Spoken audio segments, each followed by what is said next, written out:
Welcome back with Happy Chappy. So this is the mind of killers.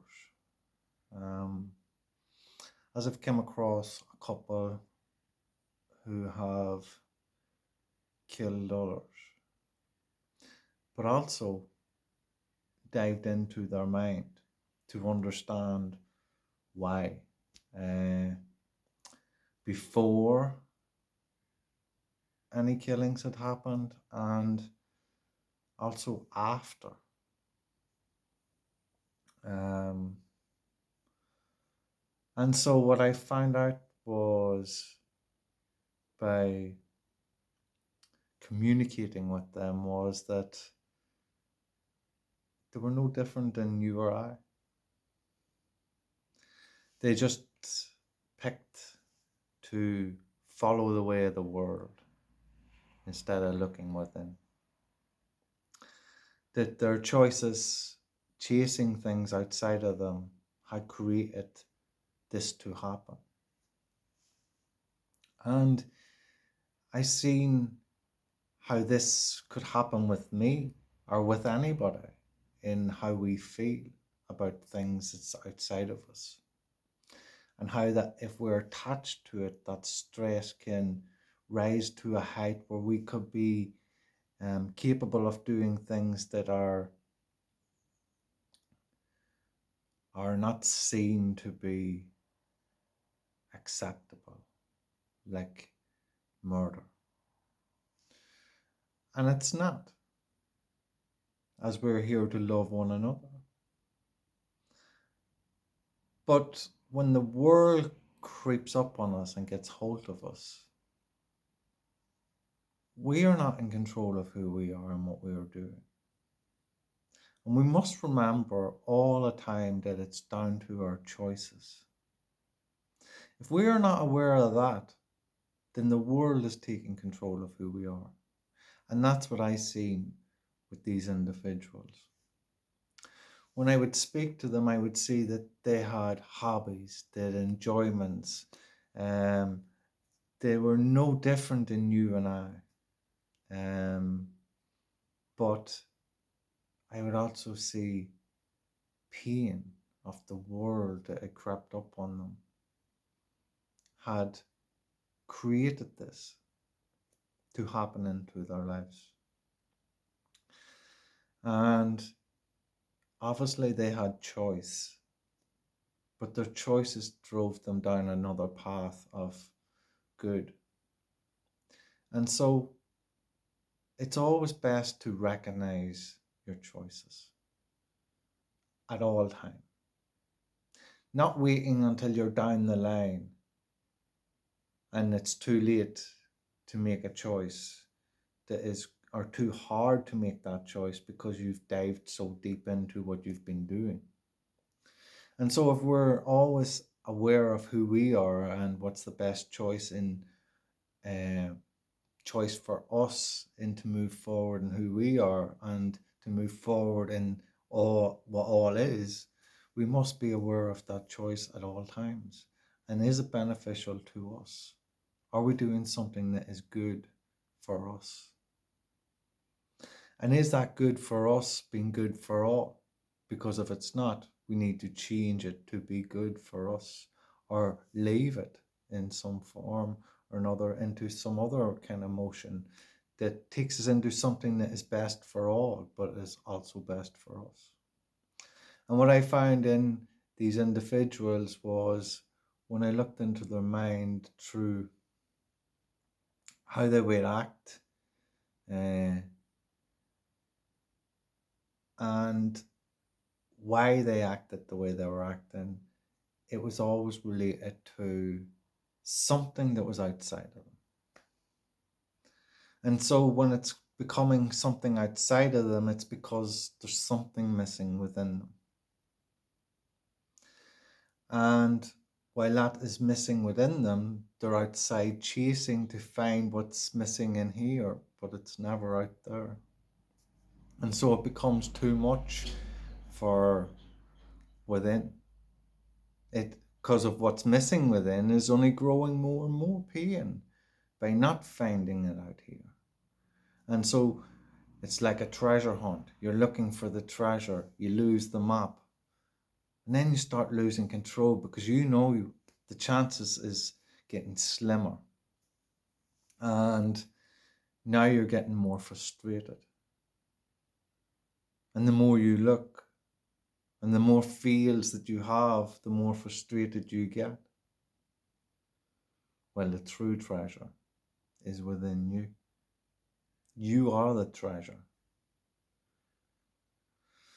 And so, while we look into the minds of others, we must look into our own mind to see the similarities and why things are the way they are and why people act the way that they do.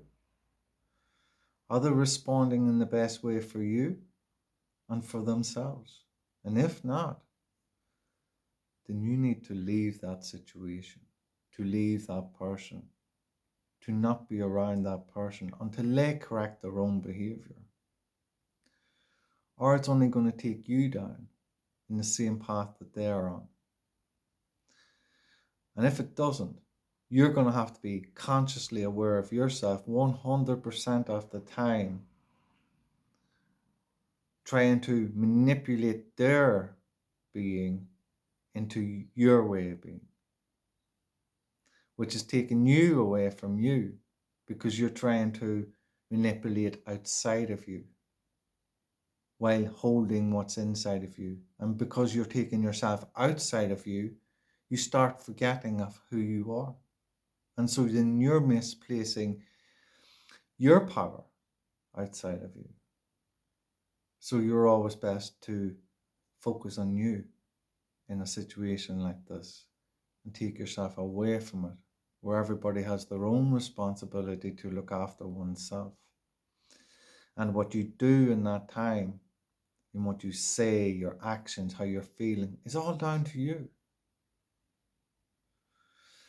And as I say, these individuals were just like you and I. And they had some poor choices. And that's not to take away from who they are. You see, people can make mistakes. It doesn't make things right. But it doesn't make them who they are either. Now, I'm not saying, and I'm not standing up for anything or any criminal actions of any sort. But what I'm saying is, there's a lost soul within everybody that hasn't found who they are within themselves. And that's where we must look, within ourselves. Or there's that possibility that people could turn to this way of being and destroy their physical way of life. By committing such crimes, leading to sentences in jail, or maybe even your own crucifixion, your own death. And so we must be cautious of doing what's best for all. And that's what truth is. Bringing the truth to all. Not covering up something. And so when someone is bringing something to you, you bring the truth to that. And if they can't accept it, you move away from it. Because you've been truthful to yourself, and if they can't be truthful to your truth, they can't be truthful to who they are. And so they're obviously caught up in the world. To not be able to accept another viewpoint, but feel it as an attack.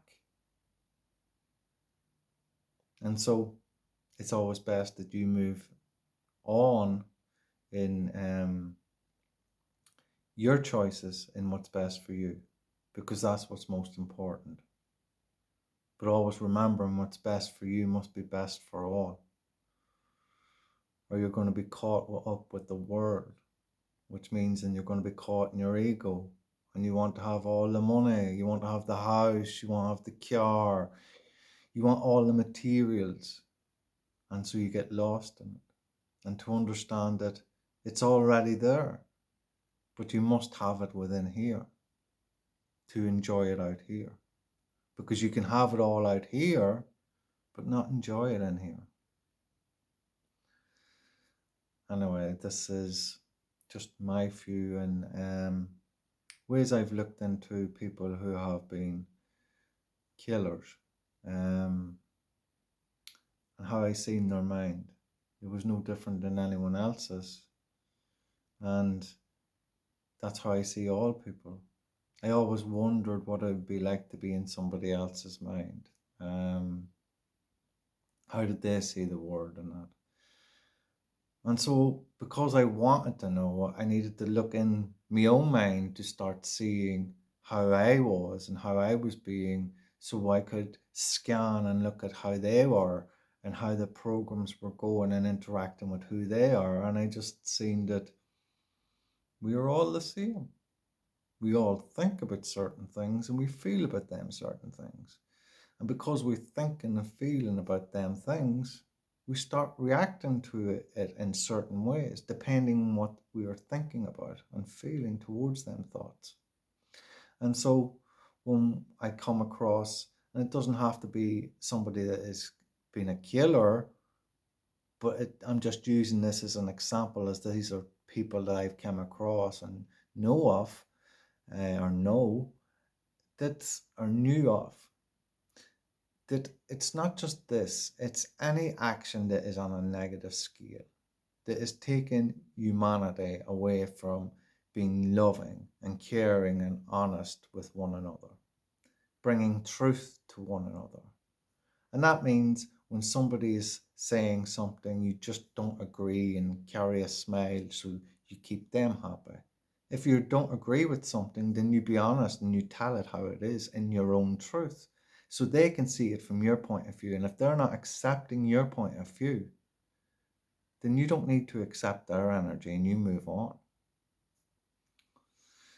As I said, this is only my version from what I've learned in my experiences of life, and hopefully this can help you understand that we are all equal to one another.